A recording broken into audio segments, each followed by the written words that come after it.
Never mess with a rancher. I grew up on a horse ranch in Colorado. We had lived there for almost 20 years when someone suddenly bought a strange, narrow strip of land right at the edge of our property, squeezed between our fence and a busy road, and even back then we couldn't understand why anyone would want to build there. We didn't even get a chance to meet them because the first thing my dad received was a letter from a lawyer saying that our fence crossed their property line by 3 to 6 inches and had to be moved immediately or they would take us to court.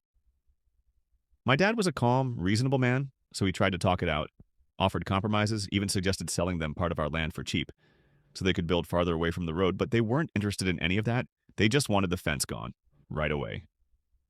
They sued us and they won. So we moved the fence, spending a lot of time and money, and I still remember my dad saying that these were exactly the kind of neighbors you never want to have. About a week after they moved into their new house, my dad woke me up early and took me to buy building supplies without explaining why, and not long after that, we built a pen right along our property line, directly behind their house, and brought in pigs. We fed those pigs table scraps and compost leftovers, and if you've ever smelled pigs on that kind of diet, you know that after a month you can barely get close without your eyes watering. The neighbors went to court again, but this time they lost because the land was zoned agricultural, and my dad had made sure everything was completely legal, and the smell only bothered the people it was meant to bother.